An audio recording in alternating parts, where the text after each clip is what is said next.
Dhe nga ku vendi ne të kishim një situatë e cila do na kishte kursyer këtë 2 muaj.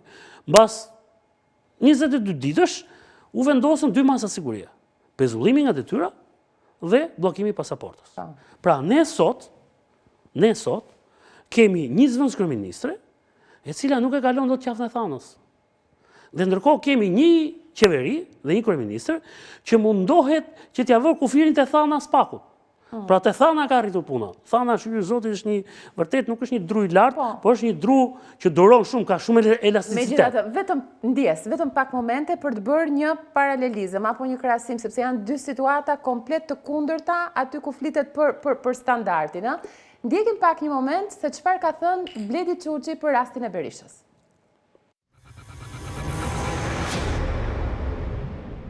Zoti Çuçi ka ardhur në kuvend një kërkesë e Spakut për cilën do vinë në kuvend pra votimi për heqjen e imunitetit të zotit Berisha. Do ta votoni si grup parlamentar i Partisë Socialiste? Pa diskutim.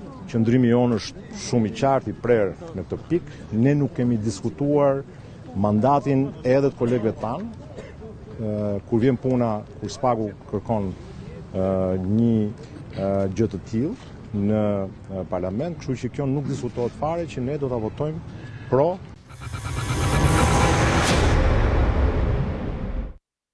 I pyetur nga Osman Stafa ishte këtu, zoti Çuçi, dhe shikoni pra diametralisht kundër asaj çka po ndodh tani. Pra një marrëdhënie e Partisë Socialiste me Spakun që si do të shkoj, me që po flisnin për lufta dhe paqja, lufta apo paqja? Shiko se unë jam pak i vjetër në profesion dhe kam kujtesën e fortë, i di që kam kujtesën e fortë. 2 vite më parë është kjo. Bledi Çuçin unë 30 vite më parë kam patur oficer policisë gjyqësore. Diti që ka qenë hetus?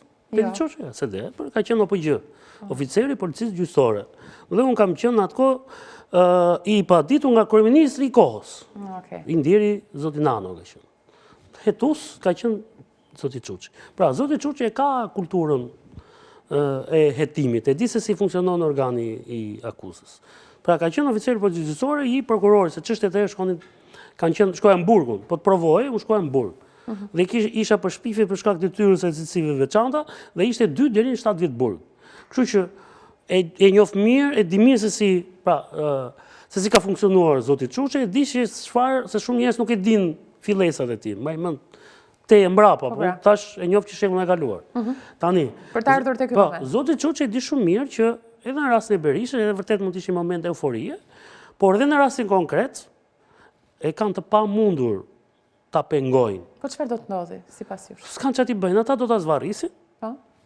Sa të mund edhe në fund do ta miratojnë. Thjesht ata do fitojnë kohë për t'i vënë kufirin te thana, thash edhe një herë Spakut, pra të minimizojnë dëmet. Të arrijnë një marrëveshje. Pra disa njerëz aty do marrin përsipër gjëra që si kanë bërë, në mënyrë që të shpëtojnë ata lart. Dhe ata lart do thonë, ne mbasi të shpëtojmë vetë, do mundohemi të shpëtojmë dhe ju. Mi po deri tani ne kemi parë që kjo gjë nuk se ka funksionuar. Po kjo zvarritja mund të marrë në rastin konkret, në qoftë se për Berishën u hoq me vrap, shumë mirë u bë, dhe unë dakord me të, siç u bë për Tahirin, për Beqen e tjerët, edhe në rastin konkret. Çfarë fati mund të ketë? Për zonjën Balluku tani, mua gjë që s'm pëlqeu sot ishte pikërisht kjo që nuk lana fat. Do t'u njoftojmë. Do t'u njoftojmë. Mbase janë krishtlindjet është vit i ri, don t'i hanë këto, se i kanë. Dhe zakonisht shkurti sikur sjell kështu. Si zjafete. Janar, besoj, po nuk e çojnë dot pafundësisht ato.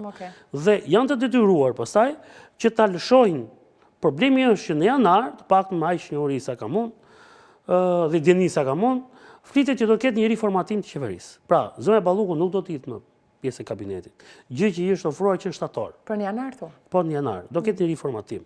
Është një taktikë që Rama e ka bërë. Mbasi ku zoti Tahiri hoqën e 4 ministra të tjerë riformatoi qeverinë. Tani po bën vetëm me zëvendës ministra, po sepse nuk i ka shkuar situata siç erdhi tani. Pra nuk e kanë hequr detyrë. Ka qenë në një marrëveshje. Ky e hiqte nga ministër, e çmontonte nga partia, e hiqte imunitetin politik, ja hiqte edhe gradat politike, e bënte si vezë qeruar dhe i thoshte Spakut ja ku e ke bërë çfarë duash. Në rastin konkret Spaku i dogji këto etapat dhe ka vajtur ja ka kapur jo thjesht vezën, po i ka kapur gjelin me gjithë kloçkën dhe zogjt e vezës brenda. Dhe kjo Kjo e ka bërë kryeministrin që kërkon pak kohë. A pat sot jo, që një moment opozita tha me ironi mbase, përfaqësuesi opozitës, por u tha që bën një pushim 20 minuta, por Rama nuk ka hapi telefonin. Unë nuk i kam parë kurrë më të çorentuar deputetët në majorancë se sot. E di pse ishin të çorentuar sot, se s'po vinte urdhri. Sot ata ishin më të lirë se kurrë, po s'dini çfarë bëni me lirinë, se jam mësuar gjithmonë me kërbaç. S'po vinte urdhri. Ajo mund të jetë ironike që thot opozita që s'u hapi telefoni Rama. Po mbase Rama vetë nuk ka patur mundësi ende për të thjelluar për çfarë po ndodh dhe si do të dalin nga kjo situatë. Dhe deri ku shkojnë pasojat. Shiko, çdo tender që ti tërheq Belinda Ballukun, fije të çojnë te bulevardi Dëshmorët e Kombit. Prandaj është shumë e rrezikshme këtë radhë situata. Por më tepër që Belinda Balluku është një njerëz që është katapultuar, ta thash herën e fundit që ishim bashkë. E mba mend të thash zonjën Balluku, se dëgjova të nesme që doli një kolegja jon. Dhe filloi dhe ajo të bënte një gjë dhe të pyeste a mbani mend, po doli Anila Jol. Të thash që tek ajo uzina ish uzina autotraktorëve, te zyrat e Piloperisterit, atje, kishte edhe korridoret e ngushta dhe s'kishte do përballeshit ti edhe me zonjën Balluku, po Balluku që mbaj mend ne, me Ballukun që është sot. Ishte koha kafazit art atëherë. Është një gjë që nuk ka të ngjarë. Duket e pabesueshme. Mirë, po ja që sot jemi në këtë situatë. Ku është problematika tjetër? Po mirë, edhe diçka, një paralelizëm. Për Berishën u hoq për 2 orë imuniteti, e mban mend? Kurse këtu sot 6 orë, zvarritje që nuk e dim deri kur do shkoj, po kur thoni që do ketë një riformatim nga janari, do të thotë që Rama mbetet i palëkundur gjithsesi. Patjetër, Rama do luftoj me të gjitha mundësitë që të mbijetoj edhe kësaj situate. Dhe opozita duhet të bëjë të gjitha lëvizjet. Ka më keq se kaq? Dhe qytetarët ka. Çfarë është? Shpreha që ka thënë Rama kur ka ardhur në pushtet, dalë se s'keni parë gjë akoma. Rama ndoshta e tha për kundërshtarë, por nuk mendoi që do t'i vite rradha vet. Ndale se s'keni parë gjë akoma. Sa pranë spakut është Rama? Rama jo është pranë spakut, por Rama është bashkë brenda në spak.